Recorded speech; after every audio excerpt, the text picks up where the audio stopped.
చిటికం నా జీవితంలో వెలుగు నింపావయా, వ్యర్థముగా ఉన్న జీవితానికి అర్థం చూపావయా. మమ్మల్ందరినీ బ్రతిమలాడుచూ ఉన్నాను. సమయములు బైబిల్ గ్రంథంలో నుంచి సందర్భమును మనందరం కూడా జాగ్రత్తగా చదువుకుందాం. బైబిల్ గ్రంథంలో నుంచి కీర్తనల గ్రంథము 64వ అధ్యాయము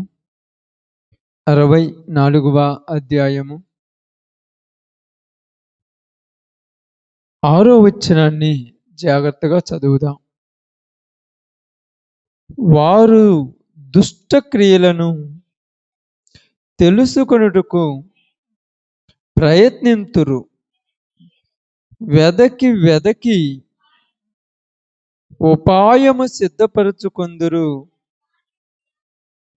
ప్రతి వాణి హృదయాంతరంగము అగాధము. దేవుడి వాక్య భాగం మన మధ్యలో ఆశీర్వదించును గాక. ఆమేన్. మంచిది. కూడి వచ్చిన అందరికి ప్రభునామములు శుభాలు వందనాలు తెలియజేయుచున్నాను. దేవుని యొక్క సన్నిధిలో ఉన్నటువంటి మనందరము కూడా ఈ సందర్భమును కొంత సమయం జాగ్రత్తగా విందాం. కీర్తనాకారుడైనటువంటి దావీదు మహారాజు మాట్లాడినటువంటి మాట చాలా లోతుగాను చాలా విలువైనదిగాను అర్థం చేసుకోవడానికి ప్రయాసపడదాం. ఎందుకంటే ఇక్కడ దావీదు మహారాజు ఏమని మాట్లాడుతున్నాడంటే, దావీదుకు శత్రువులు ఎక్కువగా ఉన్నటువంటి సందర్భంలో ఆయన రాస్తున్నటువంటి ఒక సందర్భాన్ని, ఇదిగో దుష్టులు తన క్రియలు చేసి వాడు నన్ను పాడు చేయాలని, నా జీవితాన్ని నాశనం చేయాలని నా చుట్టూ పన్నాగాలు పన్ని ఉన్నారు. ఎవరు కూడా మంచి చేసేవారు ఒక్కడు లేరు. ఎవరైనా మంచి చేస్తారేమని ఎదురు చూసినప్పుడు అందరి పరిస్థితులు ఎలా ఉన్నాయని మాట్లాడుతున్నారంట. అక్కడ చూడండి, ఒకడు కత్తికి పదును పెట్టినట్లు వారు తమ నాలుకలకు పదును పెట్టుదురు. ఒకడు కత్తికి పదును పెట్టినట్లు తమ నాలుకలకు ఏం చేశారంట? పదును పెట్టారు. ఇప్పుడు కత్తికి పదును పెట్టేది దేనికి? ఏదైనా ఒక దాన్ని కట్ చేయటానికి, అంటే తెంపేయటానికి పదును పెడతాం. ఇదే విధముగా నాలుకలకు పదును పెడుతున్నారని మాట్లాడుతున్నారు. అంటే నాలుకలకు పదును పెట్టడం అంటే బాగా ఆలోచించండి, చాలా జాగ్రత్తగా అర్థం చేసుకోవాలి బైబిల్ గ్రంథాన్ని. ఎందుకంటే ప్రియ సహోదరి సహోదరులారా, దేవునికి మనం కొంచెం దూరం అయితే లోకమంలోనికి చాలా వచ్చి పడుతుంది ఈ రోజుల్లో. కొంచెం దేవునికి సన్నిధికి దూరం, అంటే దేవుని సన్నిధి కంటే ఏదో ప్రార్థనకు రావటం అని చెప్పట్లా. మనకు దేవునికి మధ్య ఉన్న సంబంధం అంటే తెలుసు కదా. దేవునికి మనకు మధ్య సంబంధం ఎలాగ ఉండాలంటే, ఎప్పుడు మనం ఆయనతో కలిసిమెలిసి ఉండేదే సంబంధం. ఎప్పుడు ఆయన ధ్యానించటము కానీ, ఆయనను ఆరాధించటము కానీ, మనకు కష్టం వచ్చినప్పుడు ఆయనతో మాట్లాడటము కానీ, మనకు ఇబ్బందులు వచ్చినప్పుడు ఆయనను స్మరించుకోవటం అనేది దేవునితో ఉన్న సంబంధం. ఈ సంబంధం అనేది దేవుని నుంచి మనము దూరం, ఈ సంబంధములో దేవుని నుంచి మనము దూరం చేసేది ఏమిటంటే ఈ లోకము అని మనకు బైబిల్ గ్రంథం చెప్తుంది. కాబట్టి ఇక్కడ మనం బాగా గమనించి ఆలోచించినప్పుడు చూడండి, ఒక మాట మీకు చూడండి. ఒకడు కత్తికి పదును పెట్టినట్లు వారు తమ నాలుకలకు పదును పెట్టుదురు, యథార్థవంతులను కొట్టవలనని చాటైన స్థలములలో చేదు మాటలను బాణములుగా సంధించుదురు. వారు భయమేమియు లేక అకస్మాత్తుగా వారిని కొట్టెదరు. ఇక్కడ చదవబడిన సందర్భాన్ని అర్థం చేసుకుందాం, చాలా జాగ్రత్తగా అర్థం చేసుకోవాలి. ఎందుకంటే వారు కత్తికి పదును పెట్టినట్టు తమ నాలుకలకు పదును పెడుతున్నారు. ఎలా పెడుతున్నారు అనే మాట కిందేమంటున్నారంటే, యథార్థవంతులను కొట్టవలనని చాటైన స్థలములలో చేదు మాటలను బాణములుగా సంధింతురు. ఏ మాటలంట? చేదు మాటలంటే బాగా అర్థం చేసుకో. చేదు మాటలు అంటే వినటానికి కష్టమైనవే. ఇంకా ఆలోచించాలి. ఎందుకంటే అక్కడ ఏమన్నారు? చేదు మాటలు చూడండి అక్కడ అదే చేదు మాటలను బాణములుగా సంధించుదురు. వారు భయమేమియు లేక అకస్మాత్తుగా వారిని కొట్టెదరు. చేదు మాటలను ఎలా పెట్టారంట? బాణములుగా పెట్టి భయం లేకుండా కుట్టేస్తున్నారంట. అంటే ఇది ఎందుకు ఈ సందర్భాన్ని మనకు ఎవరిస్తున్నారో మనం బాగా అర్థం చేసుకోవాలి. ఎందుకంటే ప్రియ సహోదరి సహోదరులారా, బైబిల్ గ్రంథాన్ని మీరు ఎప్పుడు కూడా ఆలోచించి చదవాలి, ఆలోచించాలి. ఎందుకు ఆలోచించాలంటే మీ అందరికీ చెప్తున్నాను, దేవునికి దూరం అయిపోవడం చాలా ఈజీ, అంటే చాలా సులభం. దేవునికి దగ్గర అవటమే చాలా కష్టం. దావీదుకు వచ్చిన కష్టం మామూలు కష్టం కాదమ్మా. ఈ కష్ట సమయంలో తన చుట్టూ ఉన్నది ఎవరంట? శత్రువులు. శత్రువులు దావీదును బాగు చేయాలనుకునే వాళ్ళు ఎవరు లేరు. దావీదును పాడు చేయాలనుకున్నారు. ఎలాగంటే యథార్థముగా బతికేవాడు ఒకడుంటే వాడిని బతకనిచ్చే రోజులు కాదు. నిజంగా చెప్తున్నాను, ఇక్కడ బాగా గమనించండి. యథార్థముగా బతకాలని ఎవరైనా కొద్దిగా ప్రయాస పడుతుంటే వాడిని బతకనిచ్చే వాళ్ళు ఒక్కళ్ళు లేరంట. ఎందుకు లేరని మాట్లాడుతున్నారు చూడండి. అక్కడ మాట్లాడుతున్నారు, వారు వారు చాటైన స్థలములలో, ఏ స్థలాలంట? చాటైన స్థలములలో చేదు మాటలను, ఏదమ్మా అంటే చేదు మాటలు అంటే ఇప్పుడు చేదు అంటే అర్థమైంది.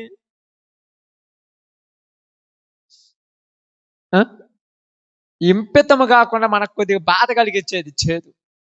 అంటే ఏదైనా తినమనుకోండి, యాపాకు తింటే చేదు కదా. ఏదంటే అంటే మనుషులను బాధ పెట్టే మాటలు ముందుగానే రెడీ చేసి పెట్టుకుంటారంట వాళ్ళు. వీళ్ళని ఏ మాటలు అంటే వీళ్ళు బాధపడతారా? ఇప్పుడు ఎక్కడ కూర్చున్నారంట వాళ్ళు? ఎక్కడున్నారంట? సాటైన స్థలాలంటే చూడండి, అక్కడ అక్కడ సాధిపోయిన మాట చూడండి, బాగా చదవండి అన్నమాట. యథార్థవంతులను కొట్టవలనని చాటైన స్థలములలో చేదు మాటలను బాణములుగా సంధించుదురు. వారు భయమేమియు లేక అకస్మాత్తుగా వారిని కొట్టెదరు. ఇప్పుడు ఈ సందర్భాన్ని మనం బాగా అర్థం చేసుకోవాలంటే, వారు వస్తున్నప్పుడు వీళ్ళు సందులలో గొంతులలో, మన మాటలో చెప్పాలంటే గోడల చాటున, పెట్టల చాటున, ఇళ్ళ చాటున, రోళ్ళ చాటున నుంచొని మన గురించి కొన్ని ఆలోచనలు ఆలోచిస్తే మనం ఆ దారిలోనికి యథార్థముగా పోతూ ఉంటే మనల్ని అంటానికి రెడీ చేసి పెట్టుకున్నారు. ఎలా అంటారంటే చేదు మాటలంటే ఏదో కాదు, ఇదిగో అయ్యో పెద్ద నీతిమంతులు నిన్నటిదాకా బురదలో పొరిలాడి ఈ రోజు బైబిల్ పట్టుకొని ప్రార్థనలో పోతున్నారు ఇలాంటోళ్ళా అనే మాటలు ఎందుకు అంటారంటే, నిన్ను కొట్టాలి, నిన్ను కొట్టాలి. కొట్టడం అంటే కత్తి తీసుకొని కర్ర తీసుకొని కొట్టడం కాదు. ఈ మాట ఎలా కొట్టడం అంటే, ఒక కత్తితో గాయం చేస్తే ఆ యొక్క గాయము ఒకవేళ కొన్ని రోజులకైనా మానిపోతేమో కానీ, వీళ్ళు కొట్టేటువంటి మాటలు నీ హృదయమును కొట్టేసి నీ జీవితంలో దేవుని దగ్గరికి పోతుంటే అందరూ నన్ను ఇలా అంటున్నారు, నేను దేవుని దగ్గరికి పోకుండా ఉండాలనేటట్టు చేసేస్తాయి. ఇప్పుడు నువ్వు దేవుడి దగ్గరికి రాకుండా ఉండటానికి వాడేమి డబ్బాసు చూపించలేదు, వాడేమి బంగారం చూపించలేదు, ఆస్తి ఐశ్వర్యమే ఇవ్వలేదు. ఒక మాట చేత మన జీవితంలో మనకు పౌరుషం వచ్చేస్తుంది. ఏ పౌరుషం అవుతుంది ఇది? పౌరుషము. ఇక్కడ పౌరుషము, ఇక్కడ రోషం ఉన్నది.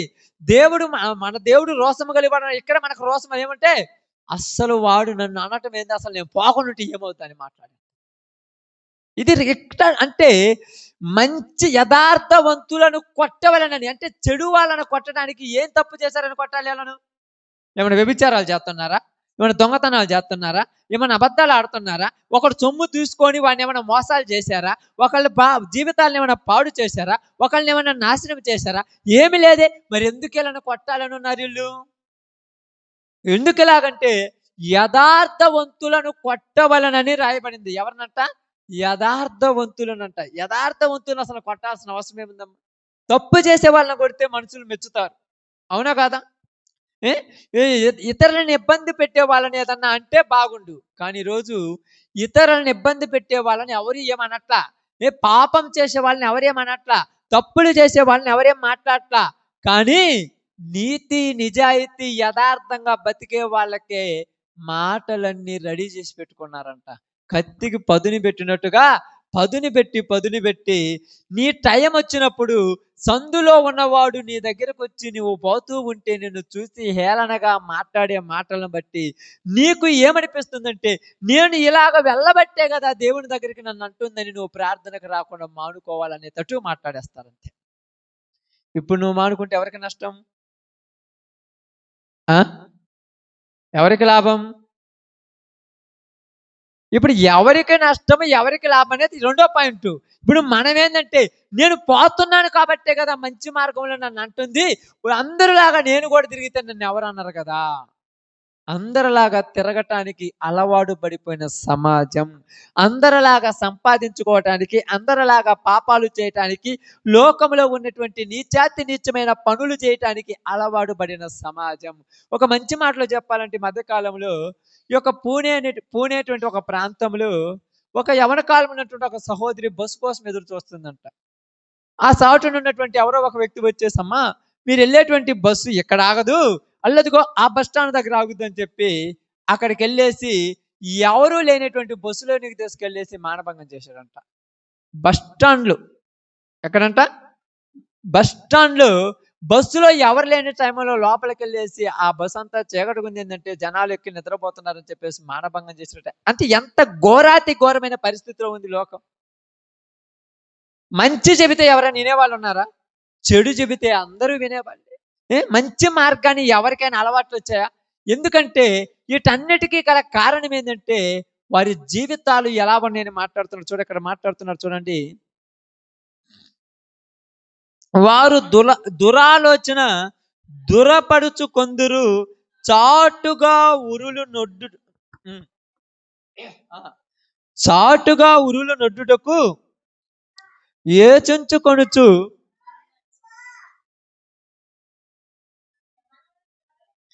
మనమలను ఎవరు చూచెదరని చెప్పుకొందరు. ఇదిగో నేను చేశానులే, చీకట్లో ఉన్నదిలే, ఎవరు చూస్తారని ఇచ్చలివిడిగా తప్పులు చేస్తున్నారు.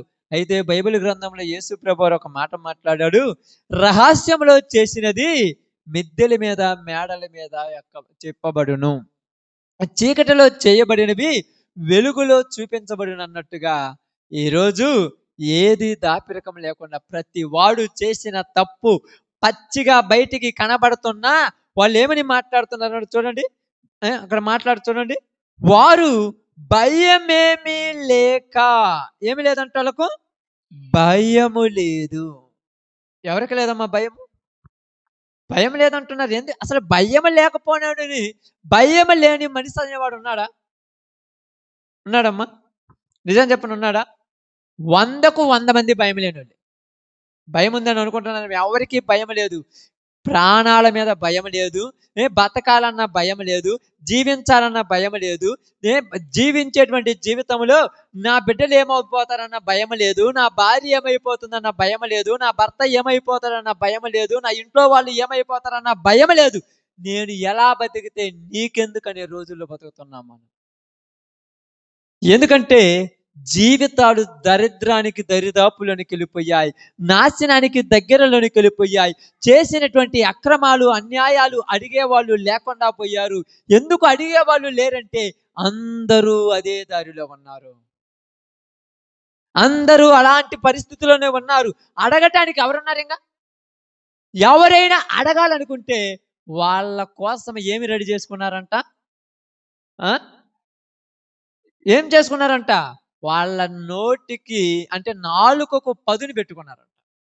వచ్చిపోయి, అయ్యా ఎందుకయ్యా తప్పు చేస్తున్నారు, ఈ తప్పు చెయ్యొద్దని చెప్పాలని వెళితే నీ మీద పలకటానికి వాళ్ళ దగ్గర బాణములు ఉన్నవి. నిన్నటి దాకా తిరిగి నువ్వు ఈరోజు మాకు చెబుతున్నావా? అంటే నిన్నటిదాకా ఎలా జరిగిందో నీకు అవసరం లేదు. ఈ రోజు నా జీవితం మారింది కదా! నీ జీవితం ఈ రోజు కూడా అదే దరిద్రంలో, అదే పనికిమాలినతనంలో, అదే బుర్రతలో, అదే పరిస్థితిలో ఉన్నది కదా! నువ్వు మారాలిగా. నిన్నటిదాకా ఎలా ఉందో వదిలేయి. ఈరోజు నేను మారాను. నువ్వు మారొచ్చుగా. అర్థమవుతుందా? గొంగళి పురుగు నిన్నటి వరకు గొంగళి పురుగే. అది ఒక్క రోజులోనే ఏమైపోద్ది? సీతాకోక చిలుకగా మారుద్ది. సీతాకోక చిలుకగా మారిన తర్వాత అదేం చెప్పుద్దంటే గొంగళ పురుగు నేను కాదని మాట్లాడుద్ది. పాత జీవితాలు అందరివి ఉన్నాయి. కానీ పాత జీవితం వల్ల ఎదుటి వాళ్ళని ఇబ్బంది పెట్టడం తప్పితే ఏమీ లేదు. పాత బతుకు వల్ల ఎదుటి వాళ్ళని పాడు చేయటం తప్పితే ఏమీ లేదు. పాత బతుకుల వల్ల ఎదుటి వాళ్ళను నాశనం చేయడం తప్పితే ఏమీ లేదు. అందుకే ఇక్కడ మాట్లాడుతాడు చూడండి. వారు ఎలా ఉన్నారంట? వారు దురాలోచన దురపడుచుకొందురు, చాటుగా ఉరులు నొడ్డుటకు. ఏంటంట? చాటుగా అంటే డైరెక్ట్గా రాలేక చాటుగా మాట్లాడే లోకం అయిపోయింది. ఈ చాటుగా మాట్లాడుతుంటే ఇదేదో కుక్కనో నక్కనంటే నన్నే అన్నట్టు ఫీల్ అయిపోయి దేవునికి దూరం అయిపోయే లోకంలో ఉన్నాం ఈరోజు. అర్థమవుతుందా? దేవునికి చాలా దూరం అయిపోతున్నారు. దావీదు అంటున్నాడు, నా శత్రువులు నా చుట్టూ ఉన్నారయ్యా. ఏ శత్రువులు? ఎలాంటి శత్రువులు? వీళ్ళు పాడు చేసే శత్రువులా? వీళ్ళు ఎలాంటి శత్రువులు? మంచిగా బతికే వాళ్ళను పాడు చేయటానికి వచ్చే శత్రువులు. ఎక్కడున్నారంటే నీ ఇంటిలో నుంచి రెడీ అయిపోయారు. జాగ్రత్త. మంచిగా బతుకుతానంటే బతికిచ్చే లోకం కాదమ్మ ఇది. మంచిగా జీవిస్తానంటే నేను జీవించే లోకం కాదు. నువ్వు మంచివాడిగా ఉంటానంటే నేను అసలు ఉండేయరు. ఎందుకంటే ఇలా జీవిస్తే ఏమి తింటావనే లోకం ఇది. పెద్దలు అంటారు, అప్పుడప్పుడు అంటుంటారు కదా, నోరు మూసుకొని ఉంటే నెత్తినెక్కుకుంటారు అంటారు. నువ్వు ఏమనకపోతే నీ నెత్తినెక్కు కొడతారంటారు. ఎందుకంటారు అసలు? నువ్వు ఎక్కడ నీ పరిస్థితుల్లో నువ్వు కరెక్ట్గా నువ్వు ఉంటే నిన్నెవరేమంటారు? అబద్ధాలు ఆడకపోయినా, తప్పులు చేయకపోయినా, మోసాలు చేయకపోయినా, ఎదుటి వాళ్ళకు కాదుకూడదని అబద్ధం ఆడి మోసం సంపాదించుకోకపోయినా ఏమంటారంటే ఇట్ట బతికితే నీకు ముద్ద ఉండదు అంటారు. ఊరు చెప్పారు? మోసాలు చేసి, అక్రమాలు చేసి, అన్యాయాలు చేసి, పాపాలు చేసి, అబద్ధాలు ఆడనోడికి ఒకరోజు ఏమంటారు తెలుసా? చెప్పకూడే. ఖచ్చితంగా చెప్తుంది, బైబిల్ అదే చెప్తుంది. అందుకేమన్నారు చూడండి, వారు చాటుగా ఉరులు నొడ్డుటకు యోచించుకొనుచు మనలను ఎవరు చూచెదరని చెప్పుకొందురు. మనలను ఎవరు చూచెదరని చెప్పుకొందురు. ఎందుకంటే చాటుగా, దొంగ చాటుగా తప్పులు చేసే లోకంలో ఉన్నాము. ఇప్పుడు ఏమైపోయేదంటే లోకమంతా కూడా ఒకసారి మనం చూసినప్పుడు వారు చూడండి, వారు దుష్క్రియలను తెలుసుకొనుటకు ప్రయత్నింతురు, వెదకి ఉపాయము సిద్ధపరుచుకొందురు. ఏమి తెలుసుకోవడానికి ప్రయత్నం చేస్తున్నారంట? అంటే దుష్క్రియలు అంటే చెడు క్రియలు అంటే ఉపాయం అంటే తెలుసుగా. ఉపాయం అంటే తెలుసు కదా. ప్లాన్లు వేస్తున్నారంట. ఏంటి ప్లాన్ వేస్తున్నారమ్మా? దేని ప్లాన్ వేస్తున్నారు? బాగా అర్థం చేసుకోక చూడండి. వారు దృష్టిక్రియలు తెలుసుకొనుటకు ప్రయత్నింతురు, వెదకి ఉపాయం సిద్ధపరచుకుందరు. వెదకి ఉపాయం అంటే దేనికోసం ప్లాన్ వేస్తున్నారు ఇక్కడ? దేనికోసం ప్లాన్ వేస్తున్నారంటే కొడుకు తల్లిని ఎలా ముంచాలని ప్లాన్ వేస్తున్నాడు. అన్న తమ్ముడిని ఎలా తొక్కేయాలని ప్లాన్ వేస్తున్నాడు. భార్య భర్త కళ్ళు గప్పి ఎలాగ వెనకపోయి పాపం చేద్దామని ప్లాన్ వేస్తున్నది. భర్త భార్య కళ్ళు గప్పి ఎలాగ తప్పు చేద్దామని ప్లాన్ వేస్తున్నారు. దీనికోసం కొత్త ఉపాయాలు వెతుకుతున్నారంట. ఇప్పుడు ఇలా కష్టం లేకుండా, బాగానండి, ఇలా కష్టం లేకుండా, వీళ్ళు ఎక్కడా ఇబ్బంది పడకుండా ఇప్పుడు ఏం చేసిందంటే ఈ లోకము వాళ్ళ కళ్ళ ముందే పెట్టి చూపించిపోతుంది. లోకం ఇప్పుడు ఇంతకు ముందు తప్పు చేయాలంటే ఆలోచించాలి, ఇప్పుడు తప్పు చేయాలంటే ఆలోచించాల్సిన పని లేదు. నీ ఇంట్లో ఉన్నటువంటి ఆ డబ్బా పెట్టుకుంటే దాంట్లోనే చెప్తావు. భర్తకు తెలియకుండా భార్య ఎలా తప్పు చేయాలా అనేది చూపెడుతున్నారు. అవును కదా. ఎక్కడే అంటే మీకు తెలుసో తెలియదు, మీ ఇళ్ళలో డబ్బా పెట్టులు ఉన్నాయి, టీవీలు. ఆ టీవీలలో వచ్చే సీరియళ్లలో ఒకళ్ళకి తెలియకుండా ఎలా తప్పు చేయాలో వీళ్ళు చూపించుకుంటున్నారు. అక్కడ చూసి వీళ్ళు నేర్చుకుంటున్నారు. వీళ్ళు నేర్చుకునేది ఎక్కడ నుంచి చూసి కాదు. ఇదివరకు ఏమైనా టెక్నాలజీ పెరిగిందా? లేదు. ఈ ఇంటిలో ఉన్నటువంటి ఉదయం లేచితే సాయంకాలం దాకా ప్రశాంతంగా వచ్చిన తర్వాత ఉదయకాలం నుంచి సాయంకాలం దాకా 6 గంటలతోటి పని చేసి వచ్చాను. పని చేసి వచ్చి నేను అంత అన్నం వండుకొని కడుపు నిండా తిని నాకు ఆయుష్ ఇచ్చిన దేవునికి కృతజ్ఞత చెల్లించి ప్రశాంతంగా నిద్రపోదామనే మనసు ఎవరికి లేదు. ఇప్పుడు ప్రయత్నిస్తూ ఉంటారు అక్కడ కూర్చొని. ఈటను చూడాలి, చూసి ఎలా మోసం చేయాలి, ఎలా అన్యాయం చేయాలి, ఎలా అక్రమం చేయాలి, ఎలా ఒకరిని ముంచేయాలి, ఎలా ఒకరిని తొక్కేయాలి, ఎలా ఒకరిని మాట్లాడేయాలి, భర్తతో ఎలా మాట్లాడాలి, భార్యతో ఎలా మాట్లాడాలి, ఎలా ప్రేమగా నటించాలనేది ఇక్కడంతా తేలిపోతుంది. ఇక్కడంతా తేలిపోతుంది. ఎందుకు ఇలా తేలిపోతుందంటే అది ఏమి నేర్పిస్తుందంటే సమాజానికి బాగానండి, అది ఏమి నేర్పిస్తుందంటే భర్త తన భార్య దగ్గరికి వెళ్ళి, ఇదిగో నేను వేరే స్త్రీని ఇష్టపడుతున్నాను, ఆమెను కూడా వివాహం చేసుకుంటాను, మీ ఇద్దరు కలిసి ఇంట్లోనే ఉండండి అని నేర్పిస్తుంది. ఈరోజు ఏమంటారంటే తప్పేముంది, భర్త వేరే వాళ్ళతో పాపం చేస్తున్నారంటే తప్పేముంది, ఆయనకు నచ్చిన వాళ్ళతో ఆయన పాపం చేస్తున్నారు, నాకు నచ్చిన వాళ్ళతో నేను పాపం చేస్తున్నాను, తప్పేముంది అంటే తప్పు లేని సమాజం ఎక్కడొచ్చిందంటే జరుగుతున్న పరిస్థితులన్నీ అవనట్ల వీళ్ళు చూసేది అది కాబట్టి వీళ్ళకి ఇది తప్పు లేదు అనిపిస్తుంది. అంతేనమ్మా, వీళ్ళు అది చూస్తున్నారు కాబట్టి తప్పు లేదు అనిపిస్తుంది. అది అసలు అలాంటిది లేకపోతే తప్పు అనిపించదు కదా, తప్పు అనిపిస్తుందిగా, అయ్యో ఇది తప్పు. కానీ ఇప్పుడు ఏంది, ఎక్కడికి వెళ్ళినా సినిమాలలో చూసినా, సీరియళ్లలో చూసినా, ఎక్కడేసిన నాటకాలలో చూసినా, కామెడీలో చూసినా, ఏటల్లో చూసినా కూడా ఇదే ప్రోగ్రామ్స్ వస్తుంటాయి. ఇదే ప్రోగ్రామ్స్. ఏంటి ప్రోగ్రామ్స్? ఏ కుటుంబాన్ని బాగు చేసే ప్రోగ్రామ్స్ ఉన్నాయి, ఏ పిల్లలను బాగు చేసే ప్రోగ్రామ్స్ ఉన్నాయి, ఏ తల్లులను బాగు చేసే ప్రోగ్రామ్స్ ఉన్నాయి, ఏ తండ్రులను బాగు చేసే ప్రోగ్రామ్స్ ఉన్నాయి. ఎక్కడైనా చూడండి, ఏ ప్రాంతంలోనైనా చూడండి, ఈయన వల్ల ఈ కుటుంబం బాగుపడుద్దేమని చూడండి, ఇది చూడటం వల్ల ఈ కుటుంబం ఏమన్నా బాగుపడుద్దేమని చెప్పండి, ఏమి లేదు. ఇప్పుడు వాటల్లో ఉన్న మాటలను పట్టుకొని ఎవరి దగ్గర ఎలా మాట్లాడాలో తెలియక సెటైర్లు వేసేటువంటి లోకంలో పుడుతున్నామమ్మా. అందుకని అక్కడ ఏం రాయబడి చూడండి, చూడండి బాగా చూడండి, వారు దుష్క్రియలను తెలుసుకొనుటకు ప్రయత్నింతురు. దుష్క్రియలను తెలుసుకొనుటకు ఏం చేస్తున్నారు? ప్రయత్నింతురు. వెదకి ఉపాయము సిద్ధపరుచుకొందురు. వెతుకుతున్నారంట ఉపాయాన్ని. ఎక్కడ ఎదుగుతున్నారమ్మా? ఎక్కడ ఎదిగితే దొరుకుతుంది? ఎక్కడ వెతుకుతున్నారు? మీకు తెలుసో తెలియదు, గూగుల్లోనే పోతుంటే దొరుకుతుంది. ఇంటర్నెట్, ఏంది, యూట్యూబ్లో, ఇన్స్టాగ్రామ్, వాట్సాప్, ఫేస్బుక్లు, ఏంటి అసలు ఇన్ని అకౌంట్లు ఏంది? ఇంతకు ముందు అంటే బ్యాంక్ అకౌంట్ ఒకటి ఉండేది, ఇప్పుడు ఆ బ్యాంక్ అకౌంట్ కాదు, మిగతా అన్ని అకౌంట్ వచ్చేసి Facebook account, Instagram account, WhatsApp అకౌంట్లు, ఈ అకౌంట్లు వచ్చేసాయి. ఈ అకౌంట్లో కొత్త ఫ్రెండ్స్ కనెక్షన్ అయిపోయి ఉంటారు. ఇప్పుడు మనుషులు ఇంట్లో భార్య భర్తతో మాట్లాడేది లేదు, భర్త భార్యతో మాట్లాడేది లేదు, అంతా వాట్సాప్లో మాట్లాడుకోవటమే. అంతా వాట్సాప్లోని. ఎవరితోనంటే ఇదిగో ఇండోనేషియాలో ఉన్నటువంటి ఒక స్త్రీతో నేను ఇండోనేషియాలో ఉన్నటువంటి మనిషితో నీకు పరిచయం ఎలా అయింది? ఎక్కడో హైదరాబాద్లో ఉన్నటువంటి మనిషితో నీకు పరిచయం ఎలా అయింది? అంతా ఒక దిక్కుకు తీసుకొచ్చి పెట్టింది కనెక్షన్. అంతా ఒక కనెక్షన్లోకి వచ్చేసింది. ఈరోజు మనకి ఎలా ఉండదంటే బాగానే ఉంటుంది. బైబిల్ గ్రంథంలో చెప్పినట్టుగా, ఇదిగో బాగా ఆలోచించండి, బైబిల్ గ్రంథంలో చెప్పినట్టుగా సంతోషము తుదకు ఏమవుతుంది?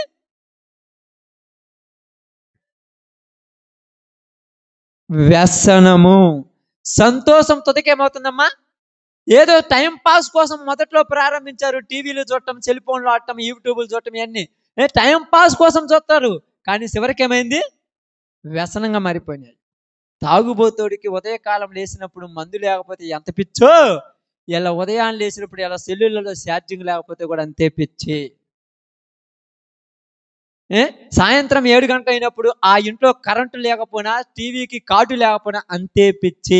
ఆ తాగుబోతుని తాగుడు మానుకోరని పొద్దుగుకులు తిట్టడం కాదు, నీకున్నటువంటి ఆ ఇష్టాలను మానుకోమని ఎప్పుడే నువ్వు ఆలోచించు. నువ్వు మంచి చేయి, తప్పులేదు, నువ్వు మంచి చూడు, తప్పులేదు, మంచి కార్యములు చేయి, తప్పులేదు, మంచి మాటలు మాట్లాడు, తప్పులేదు. చెడ్డవాటి జోలిపోతున్నారు సమాజం. 16 సంవత్సరాలు కూడా నిండా మునగని వాడికి 15 సంవత్సరాలు కూడా నిండా కానివాడు అంటున్నాడు నేను పెళ్లి చేసుకుంటాను అంటున్నాడు. పెళ్లి చేస్తే భార్యను ఎలా పెంచాలో వాడికి ఏం తెలుసు?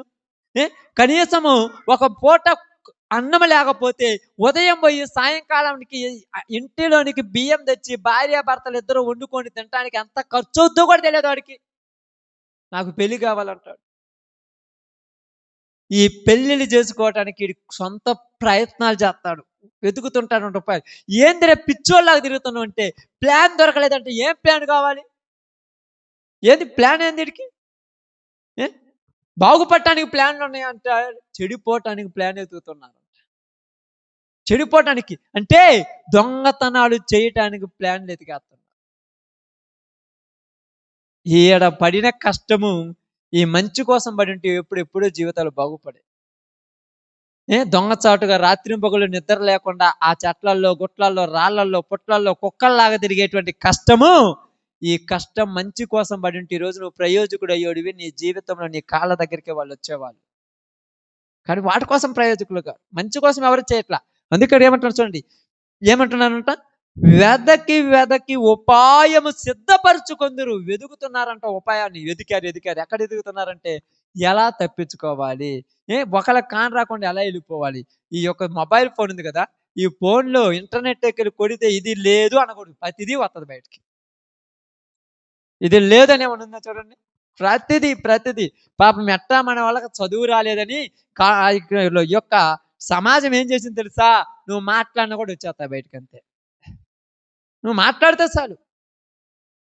సెల్ ఫోన్ దగ్గర పెట్టుకొని నాకు ఈ పాట కావాలంటే వచ్చేస్తుంది బయటికి, నాకు ఈ బొమ్మ కావాలంటే బయటకు వచ్చేస్తుంది, నాకు ఈ మనిషి కావాలంటే బయటకు వచ్చేస్తున్నారు. మాట్లాడితే చాలు. డబ్బు చదువు కూడా పర్లేదు, మాట్లాడితే చాలు. ఉపాయాలు వెతుకుతున్నారు. దేనికి? చెడ్డ ఆలోచనలు చేయటానికి, చెడ్డ కార్యములు చేయటానికి ఉపాయాలు ఎదుగుతున్నారు. చెడు పనులు చేయటానికి ఉపాయాలు ఎదుగుతున్నారు. అందుకని కింద ఏమన్నారు చూడండి, ఎందుకు అలా మాట్లాడతారు చూడండి. ప్రతి వాణి హృదయాంతరంగము అగాధము. ఆమేన్. ఏంటంటమ్మా? ప్రతి వాణి హృదయ అంతరంగం ఏంటంట? అగాధము. అగాధం అంటే ప్రతి వాణి అంటే ప్రతి వాణి అని ఎందుకు అంటున్నారంటే, ఇక్కడ మాట్లాడే మాట చాలా లోతుగా మాట్లాడుతున్నాడు. మనిషి యొక్క హృదయ అంతరంగము కనపడేది కదా, కనపడంది ఏంటిదంట?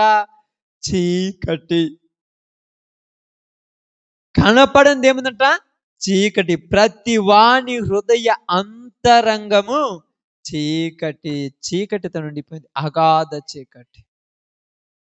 అగాధములో నుంచి వెలుగు ప్రకాశించునుగా కానీ పలికిన దేవుడు, ఈ యొక్క మనుషుల హృదయాలు అగాధాలుగా మారిపోయాయి. ఈ అగాధములో ఉన్నటువంటి ఆలోచనలు ఎలా ఉన్నాయంటే పనికొచ్చే ఆలోచన ఒక్కట లేదు. ఎందుకంటే బాగా గమనించి ఆలోచిద్దాం. బైబిల్ గ్రంథంలో నుంచి ఒకసారి చూద్దాం. చూడండి, బైబిల్ గ్రంథంలో నుంచి సామెతల గ్రంథము 18వ అధ్యాయము. సామెతల గ్రంథము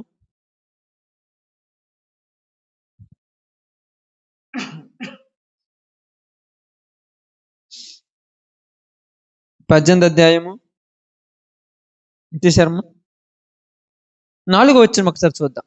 4, మనుషుని నోటి మాటలు చదమ్మా. లోతు నీటి వంటివి, అవి నదీ ప్రవాహము వంటివి, జ్ఞానపు ఓట వంటివి. అంటే మనుషుని నోటి మాటలు ఎలాంటి అంట? లోతులో ఉన్న నీటి వంటివి. మనం చాలా మంది అంటారు, ఏంద్ర ఎట్లా వస్తున్నాయి మాటలు అంటే, యాడ్ నుంచి వస్తున్నాయి. వీడు మాటల పుట్టరు అంటారు. మాటల పుట్ట లోపల ఏమున్నాయి? పుట్ట లోపల ఏముందమ్మా? పాముందా? ఈ పుట్ట లోపల వీడి నోటి నుంచి వచ్చే మాటలు ఉన్నాయి. వీడు మాటలు పుట్టానంటే పుట్ట నిండా మాటలు ఉన్నాయి. ఏ మాటలు ఉన్నాయి? మంచి మాటలు ఒక్కటి ఉన్న పర్లా. ఇదిగో ఆ చిన్న పిల్లలను కదిలియండి, వాళ్ళ నోటి నుంచి దరిద్రపు మాటలు వస్తుంటాయి. ఈరోజు ఎక్కడి నుంచి దాచిపెట్టుకొచ్చారు? అగాధం. లోపల ఏముంది? అంత అగాధం. కనీసము పెద్దవాళ్ళని గౌరవించే పద్ధతి ఆ వయసు నుంచి ఉంటుందక్క పిల్లలకు. చెప్పండి అక్క, ఎవరైనా అంటారా? ఏమంటారు? మనకెంత ముద్దుకుంటే తెలుసు, నన్ను తన్నినది మా మనవరాలు అంటున్నారు, నన్ను తన్నుతాను అంటుంది మా బిడ్డ అంటుంది. తన్నుతాను అన్నది నీకు సంతోషమా? సంతోషమక్క? నిజంగా చెప్పండి, నాకు సంతోషమా లేదా చెప్పండి? ఏ? ఇప్పుడే సంతోషం కాదు, మీకు తెలియదు అది. అది తెలియని ఒక అగాధంలో ఉన్నారు. ఎందుకంటే చాలాసార్లు ముద్దు ముద్దుగా చెప్పుకుంటారు, నన్ను గుద్దుతానంటుంది అంటున్నారు. అదే గుద్దుతానన్నటువంటి బిడ్డ కొద్దిగా పెద్దదైన తర్వాత నీ మూతి మీద 2 గుద్దులు గుద్దినప్పుడు 2 పళ్ళు రాలిపోవాలి. అప్పుడు కూడా సంతోషపడు. అన్నం పెడితే మూతి పొడిసి పెడుతుంది అంటారు. ఎందుకు మూతి పొడిసి? చిన్నప్పటి నుంచి పడుతుంది కదా. అన్నం పెట్టకరమంటే మూతి పడుతుంది, ముక్కులు కావు మొఖాలు కావు అంటే చిన్నప్పటి నుంచి కావట్లేదు కదా. ఎందుకు చెప్తున్నారంటే ఇక్కడ బైబిల్ ఏం చెప్తున్నాడు, మనిషి హృదయములో నుంచి చెడు ఆలోచనలు ఏమైపోతున్నాయంటే నీటి ఊటలాగా పైకి వస్తున్నాయేమో. నీటి ఊట ఎలాగ ఉబుకుతుందో చెడు అలాగ ఉబికిపోతుంది. ఎంతగా ఉబుకుతుందంటే అది అర్థం కానంతగా ఇప్పటి నుంచే తప్పు ఎలా చేయాలో ప్లాన్ వేసుకుంటున్నారు వాళ్ళు. ఇప్పటి నుంచి ఏం తెలుసు వాళ్ళకు? తెలుసమ్మా? ఆ విషయం తెలుసు చెప్పు. నిజంగా చెప్పండి, తెలుసా? ఆలోచించండి, మీరు ఒకసారి ఆలోచించండి. తెలుసా తెలియదా? తెలియదంటే వదిలేద్దాం, తెలుసు అంటే ఆలోచిద్దాం. ఎందుకు తెలుసు ఆలోచించాలి. ఆదికాండంలో మాట్లాడతారు కదా, నరుల హృదయ ఆలోచనలు ఎప్పటి నుంచంట? చిన్న వయసు నుంచే. మంచి ఆలోచనలు కదా వాళ్ళకి వచ్చేది, చెడ్డ ఆలోచనలు. మంచి ఆలోచనలు వచ్చి ఉంటే బాగుండు. చెడ్డ ఆలోచనలు ఎలాగ తెలుసా? చిన్న పిల్లలు తల్లిదండ్రులను ఎలా మోసం చేస్తారో చూడండి. చిన్న వయసు నుంచి అలవాటు అయిపోయింది వాళ్ళకు. ఏమంటాడు తెలుసా? నీ చేతిలో ఉన్న రూపాయి తీసుకుంటాడు, జోలి పెట్టుకొని నా కాళ్ళు లేదంటున్నాడు. రే ఉందిరంటే నా కాళ్ళు లేదంటున్నాడు. నిజం అబద్ధం అంటే నిజంగా చెప్తున్నాను లేదంటున్నాడు. అప్పుడు ఏమంటారు తెలుసు? నా మీద ఒట్టు, నీ మీద ఒట్టుమంటున్నాడు. నీ మీద కూడా ఒట్టిలు వాడికి ఏం తెలుసు? వాడికి ఒట్టిలు తెలుసా? వాడికి ఏం తెలియదు. ఏం తెలుసు తెలుసా? ఒకటే తెలుసు, వాడు నీ దగ్గర తీసుకున్నది నీకు ఇవ్వకూడదని తెలుసు. నీకు ఇస్తే వాడికి లాభం లేదని తెలుసు. ప్రతి వానికి చిన్న వయసు నుంచి ఏం అర్థమైంది తెలుసా? ఎదుటి వాళ్ళ దగ్గరది లాక్కోవాలి, మళ్ళా వాళ్ళకి ఇవ్వకూడదు. ఈరోజు కూడా అదే. కావాలంటే చూడండి, డబ్బులు తీసుకునేటప్పుడు తీసుకునేటువంటి మాటలు ఒకలాగా ఉంటాయి, ఇచ్చేటప్పుడు ఒక రకాలు ఉన్నాయి మాటలు. తీసుకుంటున్నావు, అవసరాన్ని తీసుకుంటున్నావు కదా, అవసరం తీర్చాడు, మళ్ళా వాళ్ళకి నేను ఇవ్వాలనే ఆలోచన ఎవరికి లేదు. అందరూ కూడా ఇవే. నువ్వు కాకపోతే 100 మంది ఇచ్చోళ్ళు ఆ రోజుల్లో నాకు అంటారు. ఆ 100 మంది ఇచ్చేటప్పుడు ఎలా ఎందుకు వచ్చాడుగా? ఈరోజు మనుషులు కొన్ని రోజులు చెప్తున్నానండి, ఇంకా కొన్ని రోజులు పోతే మనుషుల అవసరాలు తీర్చరు. ఎందుకు తీర్చరంటే ఇంటికి వచ్చినా కూడా బో పెట్టరు, ఇంటికి వచ్చినా కూడా ఆకలి అవుతుంది అన్న కూడా అన్నం పెట్టరు. ఇదిగో నా బిడ్డ చచ్చిపోతుంది, హాస్పిటల్లో పోతుంది, రూపాయి ఇవ్వమన్నా కూడా ఇవ్వరు. ఎందుకు ఇవ్వరంటే వీళ్ళు మోసగాళ్ళు. నువ్వు అనుకుంటున్నావు ఈ రోజు ఒక 100 రూపాయలు తీసుకున్నాను, 100 రూపాయలు ఎగనుకాను, నేను పెద్దోన్ని అయిపోతాను అనుకుంటున్నావు. నువ్వు 100 రూపాయలు ఎగనుకింది కాదు కావాల్సింది, తర్వాత నీకు 50 రూపాయలు అవసరం అవుతుంది. నీ బిడ్డ ప్రాణాపాయ స్థితిలో ఉంటది, పోయి అడుగుతావు, వాడి దగ్గర ఉంటాయి. నువ్వు మోసగాడు కాబట్టి నీకు ఏనని అతను అంతే. అప్పుడు నువ్వు నోటితో ఏం మాట్లాడతారంట? మోసపు మాటలు. ఎంత బాగా రాయబడింది ఇక్కడ, మనుషుని నోటి మాటలంట. చూడండి, మనుషుని నోటి మాటలు లోతు నీటి వంటివి. ఏంటి అంట? లోతు నీరు అంటే ఎలా ఉంటుందమ్మా చెప్పండి అక్క, ఎలా ఉంటుంది చెప్పండి? లోతు నీరు అంటే అర్థం చేసుకోండి. లోతు నీరు అంటే ఎలా ఉంటుంది అక్క? నీళ్లు తీసే కొంది, లోపల నుంచి వచ్చే కొంది ఎలా ఉంటాయి? రుచిగా ఉంటాయి, అంతే కదక్క? ఇంకా లోపల నుంచి వచ్చే కొంది. అలాగే మనుషులు నోటి మాటలు ఎలా ఉంటాయంటే ఇంకా రుచిగా మాట్లాడతారంట మనతోటి.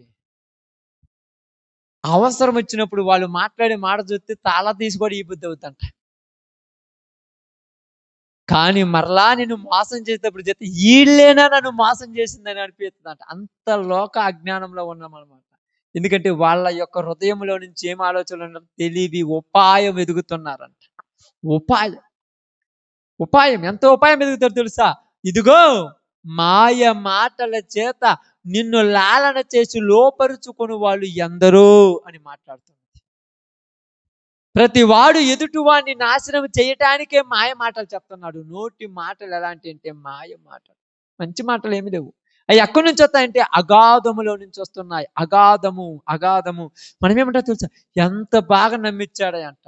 ఎవరు? భార్య భర్త గురించి చెప్తుంటది, భర్త భార్య గురించి చెప్తుంది. అయ్యా ఈయన చెప్తుంటే నాకు నిజమే అనిపించింది. నిజమేనా? లోపల నుంచి ఉబికొస్తున్నాయి. ఇంతకుముందు మూడో ఫ్లోర్ అంటే కింద మూడో అంతస్తు 3 అడుగుల లోతులో నీళ్ళున్నాయి. 3 అడుగుల లోతు నీళ్ళలో నువ్వు మాయమైపోయావు. ఇప్పుడు 10 అడుగుల లోతు నీళ్ళతో చెప్తాను మాయం చేయటానికి. మొన్న చెప్పినప్పుడేమో కళ్ళమటి నీళ్ళు, ఇప్పుడు చెప్పినప్పుడేమో కళ్ళమటి నీళ్ళు కూడా వచ్చేస్తాయి. ఇంక 4 సార్లు చెప్పినప్పుడు కళ్ళమటి నీళ్ళు కాదు, మొఖం కూడా ఏలపోయి ఉంటది. ఇంకోసారి చెప్పినప్పుడు అసలు నిజంగా మారిపోయినట్టు అనిపిస్తది. లోతులో నుంచి ఉపాయాలు పెరుగుతూ వస్తుంటాయి. ఎలాగ మాయ మాటలు చెప్పాలని ప్లాన్‌లో ఉన్నారు. ఎందుకిలా చెప్తుందంటే, బైబిల్ ఎందుకు మాట్లాడుతుందంటే, దావీదు మాట్లాడుతున్నాడు. అయ్యా! మనుషులలో ఉన్నటువంటి అంతరంగము అగాధము. మంచి ఒక్కడి దగ్గర కాని రావటం. ఎతికి నాకు కాని రావట్లేదు. అందుకన్నాడు ప్రతివాని హృదయము మనములు కూడా మాట్లాడుతున్నాం. మనము కూడా దేవునికి కొంచెం దూరం అయితే మనలోనికి ఏమొచ్చి జొరబడుద్దంట? అగాధము. నిర్లక్ష్యం వచ్చేస్తుంది. ఏం ప్రార్థన చేసుకుందాంలే ఈ పూట, ఏం బైబిల్ చదువుకుందాంలే ఈ పూట, ఏం చేద్దాంలే ఈ పూట. ఎందుకు ఇలా నిర్లక్ష్యం వచ్చేసింది చెప్పండమ్మా? నిర్లక్ష్యం ఎందుకు వచ్చేసింది? మీకు అందరికి అర్థం కావడానికి ఒక చిన్న ఎగ్జాంపుల్ చెప్తాను. మనందరి జీవితాల్లో జరిగాయే. రోజుకు 3 సార్లు అన్నం తినాలి. తెలుసా మీ అందరికి? 4 సార్లు తినాలా? 3 సార్లే. రోజుకు 3 సార్లు తినాలి. అది మామూలుగా. ఒక్కసారి తినకపోతే ఏమవుద్ది? రోజుకు సారి తినకపోతే 2 సార్లు తింటే ఏమవుతుంది? గ్యాస్. ఏమవుద్దమ్మా? గ్యాస్ అంటే ఎందుకు ఫామ్ అవుతుంది అసలు? గ్యాస్ చెప్పండి, బాగా ఆలోచించండి. గ్యాస్ అనేది ఎందుకు వస్తుంది చెప్పండి అసలు? నువ్వు తినవలసిన సమయంలో అన్నం తినలేదు కాబట్టి, అప్పుడు ఆ టైంలో అది అన్నంతో నింపాల్సిన టైంలో అన్నం లేదు కాబట్టి నువ్వు గాలి పీల్చుకొని నీళ్లు తాగి గాలి పీల్చుకుంటావు. ఆ గాలితో ఫిల్ అవుతుంది. ఇప్పుడు అన్నం తిన్న తర్వాత మధ్యలో ఏముంది? గ్యాసు. ఇప్పుడు ఈ గ్యాస్ వదలటానికి పొల్లటి తేపులు వస్తుంటాయి. అర్థమవుతుందా? ఈ మధ్యలో ఏమి లేదు. ఇప్పుడు శక్తి ఉండదు, బలం ఉండదు, అంతా గాలే.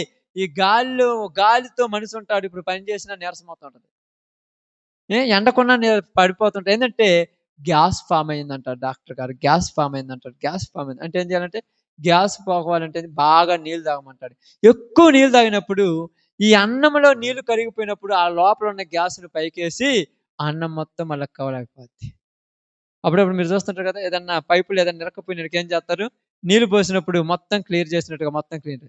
ఇప్పుడు గ్యాప్ వచ్చినప్పుడు మధ్యలో గాలి ఎలాగైతే ఇరుక్కుపోయిందో, అదే విధముగా దేవుని సన్నిధిలోనికి దేవుణ్ణి ప్రార్థన చేసే సమయంలో గ్యాప్ వచ్చిందనుకో, ఆ గ్యాప్లో లోకము చిరకపోయి ఉంటుంది. ఆ గ్యాప్లో లోకము చిరకపోయి ఉంటుంది. అప్పుడు ఏమంటావో తెలుసా? ఏం ప్రార్థన పోదాంలే. ఏం ప్రార్థన పోదామంటే ఏం ప్రార్థన చేసుకుందామంటే నిద్రపోదాంలే. రాత్రి అంతా నిద్ర లేదు, ఇప్పుడు నిద్రపోవాలి ఖచ్చితంగా. నిన్నంతా పని చేశాను, ఇప్పుడు నిద్రపోవాలి. నిద్రపోకపోతే కుదరదు. అంటే గ్యాప్లోకి వచ్చి పడింది అది. అదేమవుద్ది గ్యాపు? ఏమవుద్దమ్మా? వెనక నుంచి నీళ్లు కొడుతున్నప్పుడు ముందు నుంచి నీళ్ళని దండుతుంటది, మధ్యలో ఉన్న గ్యాప్ ఉంటూనే ఉంటుంది. ఈ గ్యాప్ పోవాలంటే ఏం చేయాలి? ఆ చివరి నుంచి నీళ్లు పూర్తిగా ఇటు వల్ల వచ్చేదాకా, ఆ గ్యాప్ బయటికి పోయేదాకా పైప్ ఎలా ఉంటుంది తెలుసా? మీరు అప్పుడప్పుడు పైపులు వేస్తుంటారు కదా, ఆ పైప్ ఎలా ఉంటుంటది? బుడక్ బుడక్ బుడక్ బుడక్ మన శబ్దం వస్తుంటది. ఎందుకు ఈ బుడక్ బుడక్ అంటే మధ్యలో గాలి ఉన్నది. అలాగే మనలో కూడా ఒక లోకం ఉన్నప్పుడు ఏం చేస్తారు? అప్పుడప్పుడు లోకము శబ్దం వచ్చేస్తుంటది. ప్రార్థనకి ఈరోజు కాదు, ముఖ్యమైన పని ఉంది, ఇంపార్టెంట్ పని ఉంది, ఖచ్చితంగా పని చేసుకోవాలి, ఖచ్చితంగా ఇవి ఉండాలి. వీటి వల్ల నువ్వు ఏది కాదని నీకు తెలుసు, దీనివల్ల నీకు ప్రయోజనం లేదని తెలుసు. అయినా ఈ మధ్యలో ఉన్న గ్యాప్ నీలో నుంచి పోకుండా ఉండటానికి, నిన్ను ఫిల్ చేయకుండా ఉండటానికి నీకు వచ్చేసింది అది. అందుకని ఏం చేస్తున్నాడు తెలుసా? ఇక్కడ మాట్లాడుతున్నాడు, మనిషి నోటి మాటలు ఎలాంటి అంటమ్మా? లోతులో నుంచే వచ్చి ఓటలాంటి. అప్పుడు మనం అల్లేస్తుంటాం చూడు ఒక మాటలు. అప్పుడు మనం మాటలు అల్లుతుంటే అసలు దేవుడు మాట్లాడుతాడు. దావీదు అంటున్నాడు, వీళ్ళు ఇంత ఉపాయం ఏడ నుంచి వచ్చింది, అసలు తెలివి లేదు అంటారు కొంత. నోరు తెరిచి మాటలు కూడా మాట్లాడదు. ఇప్పుడు వీళ్ళు మాట్లాడుతుంటే మైండ్ బ్లాక్ అయిపోద్ది మనకే. అంత తెలివితే ఎలా మాట్లాడుతున్నారు? ఇంటిలో కాలు బయట కూడా పెడతాం. ఎప్పుడు బంగారు తల్లి ఎప్పుడైనా బయట పెట్టిందా? అసలు బయట పెట్టదు. పక్కనోళ్ళు ఎవరన్నా వచ్చినా కూడా ఒక నోరెత్తి తలెత్తి వాళ్ళని చూడదు, నోరెత్తి వాళ్ళతో మాట్లాడదు. ఇప్పుడేమో పోలీస్ స్టేషన్ కాడికి పోయి ఏమంటదో, నా తల్లి నాకొద్దు, నా తండ్రి నాకొద్దు, నాకు ఈ పనికి మాలినోడు కావాలంట. నోరెత్తి ఏ రోజు మాట్లాడలేదు. ఎంత అమాయకురాలు అంటే అమాయకురాలు కాదు, అంత దిగమింగింది, అట్ట కూర్చుంది. అవకాశం వచ్చినప్పుడు ఏసేత్తది, ఇబ్బంది లేదు. మనం ఏమనుకుంటున్నాం, అసలు ఎప్పుడు మాట్లాడను కూడా నీవు చూసి నువ్వంత అమాయకులు అనుకోను ఆ లోకంలో. అంత అమాయకత్వంలో ఉన్నారని మీరు అనుకోవటం మన భ్రమ. దేవుడు అదే చెప్తున్నాడు, ప్రతి వాణి హృదయం ఏందంట, ప్రతి వాణి హృదయము అగాధము, ప్రతి వాణి అంతరంగము అగాధము. ఈ అగాధములో నుంచి ఏమొచ్చేస్తున్నాయంట? ఏంటి? మాటలు. అబద్ధాలు ఎక్కడి నుంచి వస్తున్నాయి? బూతు మాటలు ఎక్కడి నుంచి వస్తున్నాయి? మోసపు మాటలు ఎక్కడి నుంచి వస్తున్నాయి? ఈ అగాధంలో నుంచి వస్తున్నాయి. ఏందమ్మా అసలు ఎప్పుడు కూడా అబద్ధమాలే, దీన్ని ఇంత బాగా అబద్ధాలు ఆడుతున్నావు అంటే, అబద్ధాలు ఆడాల్సిన పనిలే, అలవాటేం లేదు. అబద్ధాలు ఆడటానికి నేర్చుకోవాల్సిన పనిలే, ఆటోమేటిక్గా వచ్చేస్తుంటాయి లోపల నుంచి. అర్థమైందక్క? ఇప్పుడు మీరు అందరూ చూడండి, కష్టపడి చూడండి, పొలాలు వేస్తున్నారు కదా, అందరూ పొలాలు వేస్తారు కదా, ప్రతి వాళ్ళకి తెలుసు కదా. పొలం వేసినప్పుడు ఎవరమైనా కలుపు మొక్కలు, చిల్ల చెట్లు ఎప్పుడైనా విత్తనాలు ఇస్తారు మీ పొలాలలో? మరి ఎందుకు వస్తున్నాయి? ఎందుకు వస్తున్నాయి? గచ్చ పొదలు, ముండ్ల తుప్పలు పెరగాలంతే, దాని స్వభావం అది. ఎలాగైతే ఈ యొక్క భూమి స్వభావము గచ్చ పొదలు, ముండ్ల తుప్పలు మొలిపించాలో, మానవుని హృదయం స్వభావం ఏంటంటే అబద్ధాలు, దొంగతనాలు, బూతు మాటలు వచ్చేస్తాయి అంతే.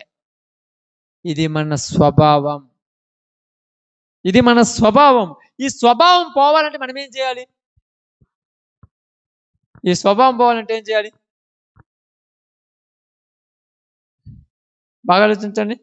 ఈ స్వభావం పోవాలంటే ఏం చేయాలి? ఈ స్వభావం పోవాలంటే బాగానండి, మీకు కొత్తగా చెప్తాను, బాగానండి. అగాధములో నుంచి ఏమి ప్రకాశించాలని చెప్పాడు? చూడండి, ఎక్కడుంది అమ్మారు కొరింథీయులకు రాసిన పత్రిక,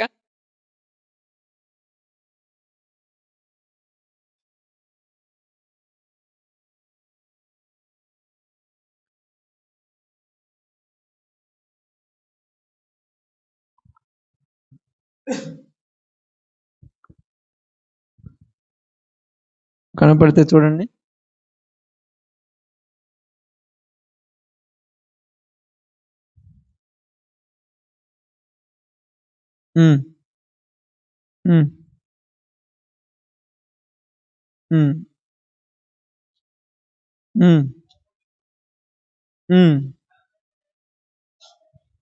సారీ, చూడండి, కొరింథీయులకు రాసినటువంటి రెండో పత్రిక, కొరింథీయులకు రాసిన రెండో పత్రిక 4వ అధ్యాయము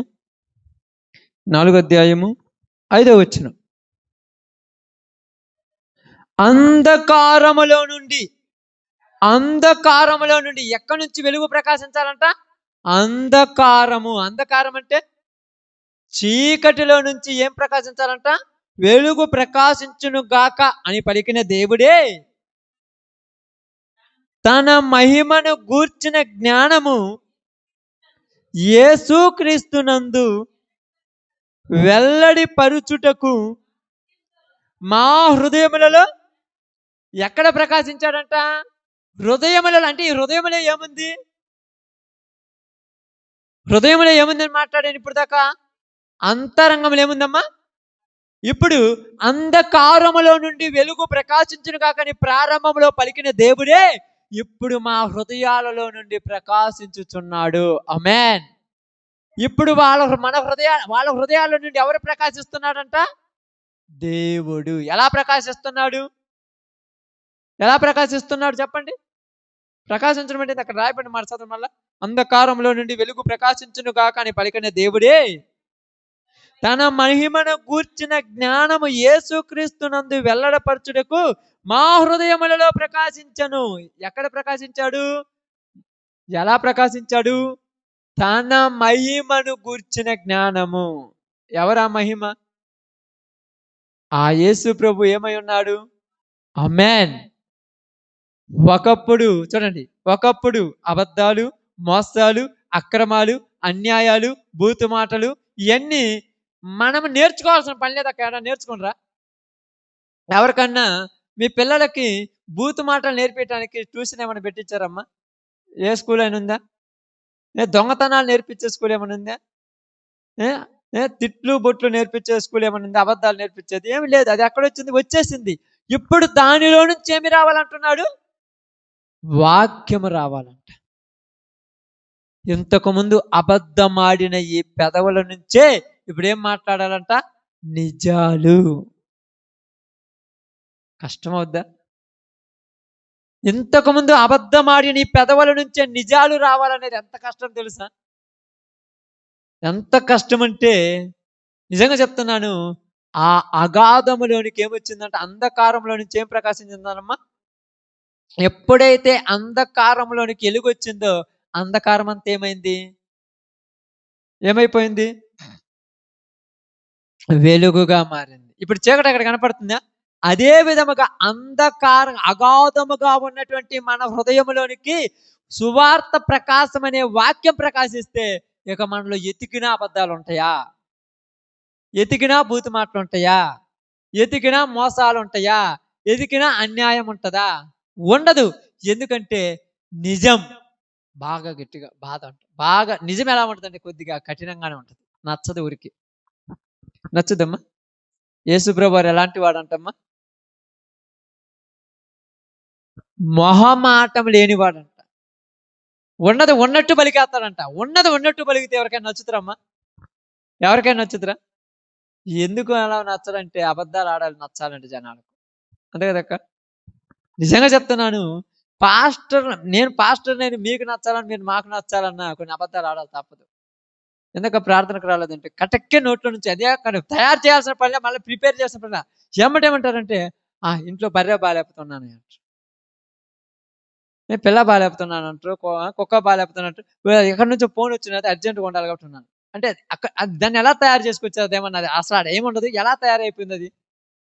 నిజం మాట్లాడినప్పుడు కంఠస్వరం ఎలా ఉంటదో తెలుసా? ఘనంగా పలుకుద్ది. అది అబద్ధం మాట్లాడినప్పుడు నీరసంగా పలుకుద్ది. అబద్ధం అని తెలియకుండానే కవర్ చేయాలని చూస్తారు కానీ హృదయములోని రహస్యాలు దేవుడు బయటికి తెస్తాడు, వెల్లడి చేస్తాడు. అందుకే అక్కడ అన్నేమన్నారు తెలుసా? అంధకారం అగాధం, ప్రతి వాణి హృదయం అగాధం అయిపోయి ఉన్నది.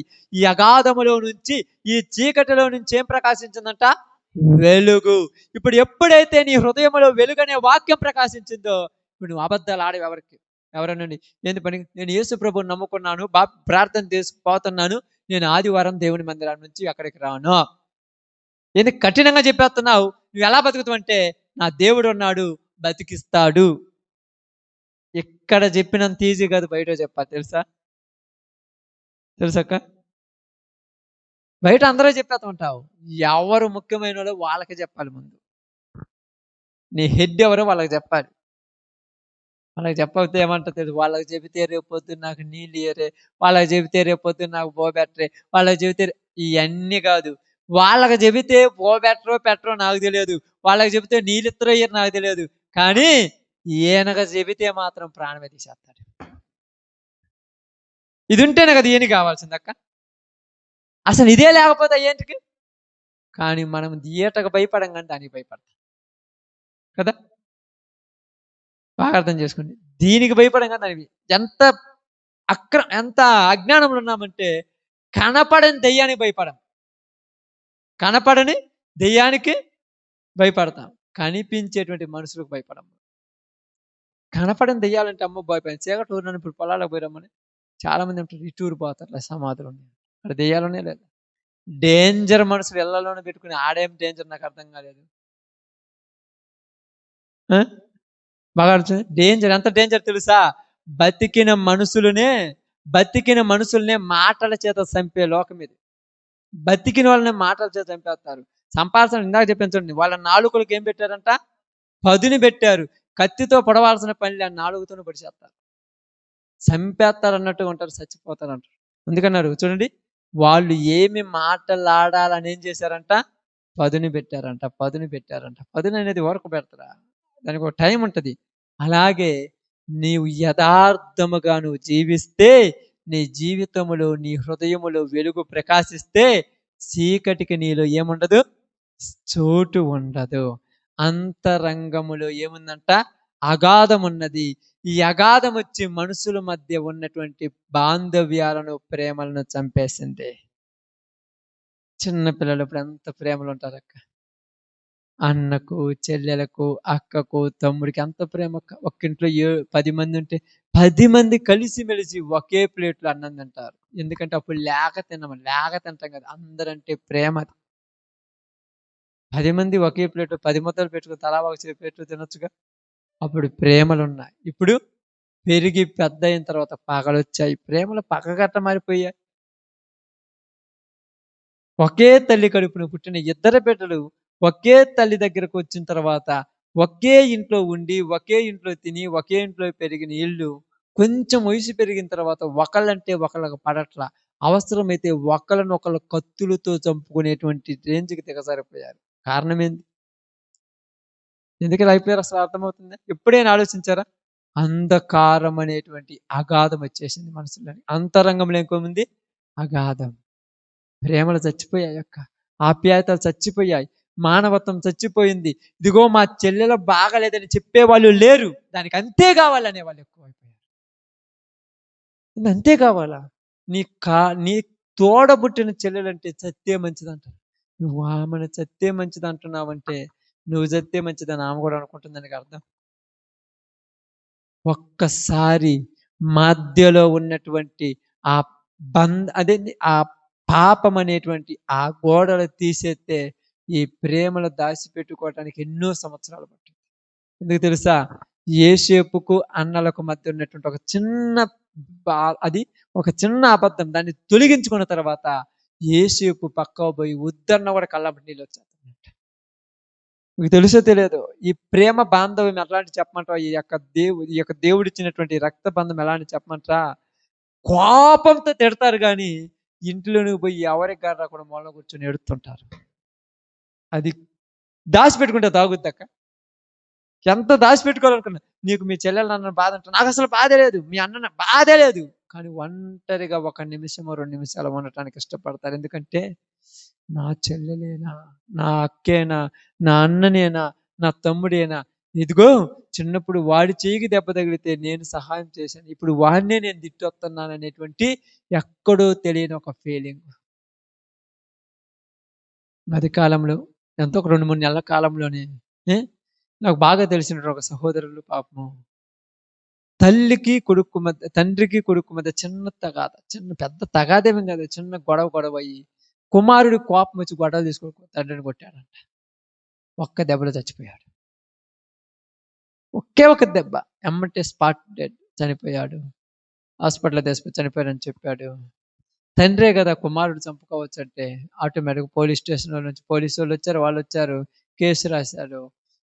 కోర్టులోకి వెళ్ళిన తర్వాత సాక్ష్యం చెప్పి నాకు సాక్ష్యాలు ఏమన్నా చెప్పడానికి నేనే చంపాను, కోపాన్ని చంపావు కానీ ఎదుటి మనిషిని చంపే హక్కు నీకు, నీ తండ్రి అయితే కావచ్చు, చంపే హక్కు లేదన్నాడు. తీసుకెళ్లి జైలు పెట్టారు.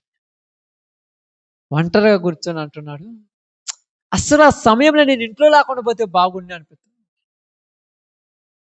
ఇప్పుడు కూర్చున్నంట ఒంటరిగా ఆ రూమ్లో కూర్చొని టీవీలు లేవు, సెల్ ఫోన్ లేదు, చుట్టుపక్కల జనాలు లేరు, మందు లేదు, దరిద్ర బుద్ధులు ఏం లేవు. ఒంటరిగా జైలు కూర్చొని ఆ పక్కన కూర్చొని ఏడుస్తూ అంటున్నాడు, అన్నా ఆ సందర్భంలో ఆ పరిస్థితిలో నేను అలా చెయ్యకుండా ఉండాల్సింది. ఎందుకు ఇప్పుడు అంటున్నాడు, మా నాన్న చిన్నప్పటి నుంచి నన్ను ఎలా పెంచాడు ఇప్పుడు గుర్తొస్తుందంట ఒంటరిగా ఉన్నప్పుడు. లోకంలో ఉన్నప్పుడు గుర్తురాదు. ఈ సినిమాలు, సీరియళ్ళు, ఫ్రెండ్స్, లోకము ఇదంతా చూసుకొని గుర్తురాలా. ఇప్పుడు ఒంటరిగా అయినప్పుడు ఎందుకు జరిగింది? నేను ఇప్పుడు జైల్లో పోయి కూర్చున్నాను. నా భార్య ఒంటరిదైపోయింది. బిడ్డలు ఒంటరోళ్ళు అయిపోయారు. వాళ్ళకు బోరు తెచ్చి పెట్టాలి. వాళ్ళకు ఏదైనా అవసరాలు ఎవరు తీర్చాలి? బయటికి పోయి సరుకులు తేవాలంటే ఎవరు తెచ్చి పెట్టాలి? ఇప్పుడు నా భార్యని ఎవరేమన్నా కూడా అడిగేవాళ్ళు లేరు కదా. నేను లోపల కూర్చొని ఏడుస్తూ ఒక్కసారి మా నాన్న గురించి ఆలోచించాను. చిన్న వయసు నుంచి నన్ను పెంచింది ఆయనే కదా. ఆయన్ను కొట్టడానికి నాకు అసలు మనసు ఎలా వచ్చింది? ఆ మనసే అగాధమైన మనస్సు. ఇంతంత మాటలు తిట్టేస్తుంటారు తెలుసు కదమ్మా. ఇంతలా మాటలు తిడుతుంటారు. ఏందిరా నాన్న లేదు, అమ్మ లేదు, నాన్న లేదు, ఇంతలా నరుకుతున్నావు ఏంటంటే మిమ్మల్ని అరవనొద్దా అంటే అరవద్దా? తల్లిదండ్రులను అరవద్దా? దూషించడానికా? తల్లిదండ్రులను దూషించిన వాడు ఏమవుతాడంట? సర్వనాశనం అవునని బైబిల్ గ్రంథం రాయి. తల్లిదండ్రులను సన్మానించువాడు దీర్ఘాయుష్మంతుడు. ఎప్పుడైనా విన్నారా వాళ్ళ మాట? ఆలోచించండి. ఈరోజు అర్థం చేసుకుంటే వాళ్ళ గురించి ఇప్పుడు గుర్తుపెట్టుకుంటాంటారు. నా కోసం ఇన్ని కష్టాలు పడిన రాని. కానీ వాళ్ళు చేసేటువంటి చిన్న చిన్న ఏం పెద్ద కాదు. ఏదో చేస్తారు, పొరపాటు చేసినప్పుడు సమాధానంతో చెప్పుకునే జ్ఞానం లేదు. నీకు తెలియదని వాళ్ళ అజ్ఞానం. ఎందుకంటే మనిషి హృదయములో అగాధంతో నిండిపోయింది. వాళ్ళని ఏడిపించేటప్పుడు మనం ఏడుస్తామని మనకు తెలియటం లేదు. ఇప్పుడు ఒంటరిగా కూర్చొని మాట్లాడుతున్నాడు, ఏడుస్తున్నాడు. ఏడిస్తే కళ్ళమ్మటి నీళ్లు గారిపోతున్నాయి. తుడవటానికి ఎవరు? నువ్వే తుడుచుకోవాలి. ఎవరు తుడుతురక్క? ఏడైతే పాపం, రే ఏడ వద్దులేరా, రే నువ్వే కదా నన్ను కొట్టింది, ఏం వద్దులేరని అన్నాడు. ఉండుంటే అనేవాడు. చివరి సమయంలో అన్నాడు అంటున్నావు, నా కుమారుడు తెలియక చేశాడు, క్షమించమని చెప్పిపోయాడంట ఆయన హాస్పిటల్లో. కానీ నువ్వు చెప్పావు కానీ వాళ్ళు ఒప్పుకోరుగా. వీడు ఇంత కోపం ఉన్నాడు, రేపు భార్యను కొట్టొచ్చుగా, రేపు పిల్లల్ని కొట్టొచ్చుగా, సమాజం ఊరన్నంటే వాళ్ళని కొట్టొచ్చుగా. వీడి లోపల ఉన్న కోపం డేంజరు. కొన్ని రోజులు ఈయన్ని ఒంటరిగా ఉంచితే కానీ వీడికి సిగ్గు రాదని తీసుకెళ్ళి ఒంటరిగా గదిలోనికి రాగాదం.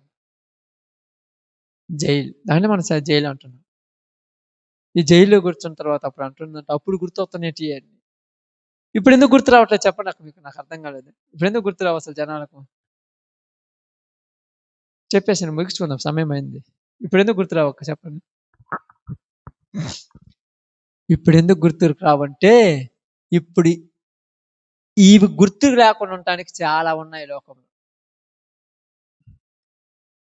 తల్లిదండ్రుల నుంచి బయటికి పోతే ఫ్రెండ్స్ ఉన్నారు. ఫ్రెండ్స్ కాకపోతే ఇంకొకళ్ళు ఉన్నారు, దరిద్రులు ఉన్నారు. వాళ్ళు కాకపోతే తాగుబోతులు, తిరుగుబోతులు స్నేహితులు ఉన్నారు. వాళ్ళు కాకపోతే పని చేసుకుంటే అది ఉన్నారు. ఇప్పుడు దేశకెళ్ళి ఒంటరిగా రూమ్లో నూకారు, ఇంకూరున్నారు. ఇప్పుడు గుర్తొస్తుంది అన్ని గుర్తొస్తుంటాయి. అవునా, అవును, ఇలా జరిగింది నేను చేస్తుండకుంటే పశ్చాత్తాపట్టానికే జైలు లేపించేది వరకు కాదు. మనం ఏమంటామంటే వద్దు పాపం అంటారు. పాపమా? కొడుతుంటే ఇప్పుడు పాపం అనిపి జైల్లో చేసేది పశ్చాత్తాపట్టానికి. గవర్నమెంట్ వరకు అయిపోయేది పశ్చాత్తాపం వస్తుందని. ఒంటరిగా లోన్లీగా కూర్చున్న వాడికి అర్థమవుతుంది. పెద్దవాళ్ళు అంటే చూడండి, ఉన్నంత వరకు వాటి విలువ తెలియదంట, పోయిన తర్వాత అర్థమవుతుందంట వాళ్ళ విలువ. మనుషులదైనా వస్తువులదైనా. భర్త ఉన్నంత వరకు భర్తకు భార్యకు భర్త విలువ తెలియదు. భర్త చనిపోయిన తర్వాత అనుకుంటుంది, ఒకప్పుడు నా భర్త ఉంటే నాకు ఎలా ఉండేదో, ఆయన ఉంటే ఎన్ని పనులు చేసేవాడు, ఆయన ఉన్నప్పుడు ఏం చేసి ఎందుకు పనికిరాని వాళ్ళు అనుకుంటాం. కానీ వాళ్ళు పోయిన తర్వాత అర్థమవుతుంది. కానీ ఎందుకు పోయిన తర్వాత అర్థమవుతుంది అంటే పోయిన తర్వాత వాళ్ళ గురించి ఆలోచిస్తావు. ఈరోజు మనము దేవుడి గురించి ఆలోచించకుండా ఉన్నాం. అందుకే ఆయన అర్థం కాల జనాలకు. అసలు ఎప్పుడైనా ఆలోచిస్తాం దేవుడి గురించి చెప్పండి. ఇప్పుడు మీరు ప్రార్థనకు వస్తున్నారు కాబట్టి కొద్దిగా అట్టట ఆలోచిస్తున్నాము. ఇంతకుముందు ఎప్పుడైనా ఆలోచిస్తాం దేవుడి గురించి? దేవుడు అంటే సమాజానికి ఒకటే తెలుసు, పండగ రోజు పండగ చేసుకోవటానికి, లేకపోతే ఏదైనా సంతోషంతో ఎంజాయ్ చేయటానికి, తినటానికి, తాగటానికే దేవుడు. కానీ దేనికి దేవుడు కాదు. అసలు ఎందుకు దేవుడు అయ్యాడు? ఆయన ఉన్న రూపం ఏంది? ఆయన ఎందుకు అలా ఉన్నాడు? అసలు దేవుడు అనేది మనం ఎందుకు పూజించాలి? ఆయన ఎందుకు మనం ఆరాధించాలి? ఎప్పుడైనా ఆలోచించడం ఇంతకుముందు? అసలు ఎప్పుడు ఆలోచన నిష్ట ఉండకూడదంట. పొద్దున అన్నం తినకూడదంట. ఈ రోజు నేను అన్నం తినలేదు. తలపై స్నానం చేసుకున్నాము, అన్నం తినకుండా ఉన్నాము. ఆ రోజు కొత్త బట్టలు కట్టుకున్నాము, మధ్యాహ్నం దాకా ఊరితో మాట్లాడము, ఒక పొద్దుంటాము. ఎందుకంటే మౌన వ్రతం చేస్తాం. ఎందుకంటే నోరు తెరిస్తే అబద్ధాలు ఆడతారు మళ్ళీ. అసలు నోరు తెరిస్తే మంచి మాటలు రావు కదా, బూతు మాటలు వస్తాయి. ఎన్ని తిడుతున్నా కూడా మౌన వ్రతం ఉంటాడు. ఉండి ఉండి ఉండి మధ్యాహ్నం 3 గంటల దాకా ఉండి ఒక్కసారి వదిలిన తర్వాత, ఇందాక నేను మౌన వ్రతం ఉన్నప్పుడు నువ్వేమన్నావని వాడిని బాడుతుంటారు. ఇందాక నేను మాట్లాడలేదు ఏమన్నావని ఈయన వాయిస్తుంటారు. ఇవన్నీ కడుపులో పెట్టుకొని ఒక్కసారి వదిలేస్తారు. చెరువు కట్టలో నీళ్ళట కట్టకు కట్టి వదిలితే ఎట్టొస్తాయి, అంత స్పీడ్ వచ్చి పడినట్టుగా ఉంటాయి. కానీ అసలు దేవుడు అంటే అర్థం ఏందో తెలుసు అసలు లోకానికి. ఇప్పుడు చూడండి, దేవుడు అంటే అసలు భక్తి అంటే ఇశ్రాయేలు ప్రజలు ఆ రోజు ఆ దూడను చేసుకొని దాని ముందు సింధులేసినట్టు ఈ రోజు దేవుడు అంటే అలా అయిపోయింది లోకానికి. అర్థం కాదు అసలు. అందుకని అర్థం కావటానికి మనిషికి అప్పుడప్పుడు ఒంటరితనాన్ని పరిచయం చేస్తాడు. ఆ ఒంటరితనం పరిచయం అయినప్పుడు ఒంటరిగా ఇంట్లో కూర్చోండి, ఎప్పుడైనా కూర్చొని ఆలోచిస్తాం. మీరు ఆలోచిస్తుంటారు నాకు తెలుసు, ప్రతి వాడి జీవితంలో ఒంటరిగా ఎవరుండరు. అప్పుడు కూర్చొని ఒక్కళ్ళు ఆలోచిస్తున్నప్పుడు అప్పుడు అర్థమవుద్ది అసలు ఏంది జీవితం అంటే. అప్పుడు దేవుడు గుర్తొస్తాడు మనసుకి. నువ్వు సంపాదించిన ఈ డబ్బు ఒక పక్క ఉంటుంది బీరువాలో. నువ్వు సంపాదించుకున్నటువంటి నగలు ఈ పక్క ఉంటాయి. నువ్వు సంపాదించిన పొలము అక్కడ పొలాలు ఉంటుంది. నువ్వు సంపాదించిన ఆస్తి ఐశ్వర్యాలు ఉంటాయి. నీ కడుపున పుట్టిన బిడ్డలు ఉంటారు వాళ్ళ పక్కన. ఒక్క మనిషి ఒక్క పక్కన కూర్చొని ఆలోచించినప్పుడు అక్కడ ఈ సంపాదించిన ఏవి గుర్తుకు రావు. ఆ సమయంలో నా బ్రతుకేంది అని ఆలోచించినప్పుడు నీ జీవితంలో నువ్వు చేసిన పొరపాట్లన్నీ ఆ సమయంలో గుర్తొస్తాయి. అప్పుడు నీకేమనిపిస్తాయి తెలుసా? నేనే, నాకంటూ ఎవరు ఆమేన్ ఎవరు ఉండరు. అందరూ మధ్యలో వచ్చారు, మధ్యలో పోతుంటారు. శాశ్వత కాలం ఉండేది దేవుడే. కాబట్టి అగాధము ప్రతి వాని హృదయ అంతరంగం ఏందంట? అగాధము. ఇప్పుడు మనకేమి నేర్పిస్తుంది బైబిలు? అగాధములో ఏమి వెలగాలంట? సువార్త అనేటువంటి వెలుగు ప్రకాశించినప్పుడు ఇక అగాధములో చీకటి ఉండదు, మొత్తము వెలుగే. అప్పుడు వెలుగు ఉన్నప్పుడు ఎలా ఉంటది? వెలుగు మంచిదేనా చెడ్డదా? చీకటి కార్యాలు అలాంటివి తెలుసు, అవన్నీ మళ్ళీ నేను ఎన్నోసార్లు చెప్పినాను. ఇప్పుడు వెలుగు కార్యాలు తెలుసు.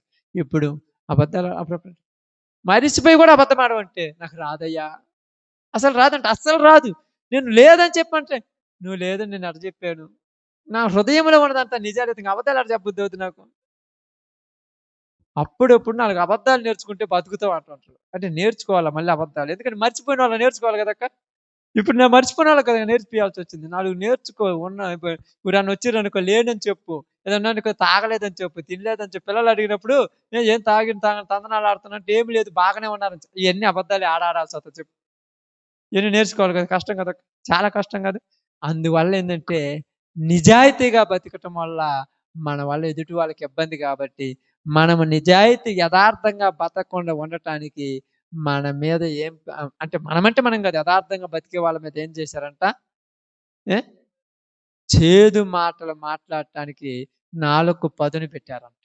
మనం ఏమనుకుంటామంటే నన్నే అంటావని నువ్వు రెచ్చిపోయి మళ్ళా నువ్వు రివర్స్ అయిపోయింది. నీ వెలుగు కొద్దిగా ఏమవుద్ది, ఆ లైట్ ఏమవుతాక ఫీజు పోయింది అనుకో, మళ్ళీ చీకటి అయిపోద్ది. మళ్ళీ ఫీజు పోయిన తర్వాత మళ్ళీ కొత్త బల్బు తెచ్చేయాలి, తప్పదంతే. మళ్ళా సువార్త తెలిగించాల్సి అవుతుంది. కాబట్టి ఈరోజు మనందరికీ తెలియజేసింది ఏంటంటే మనుషుని ప్రతి వాణి హృదయ అంతరంగము అగాధం.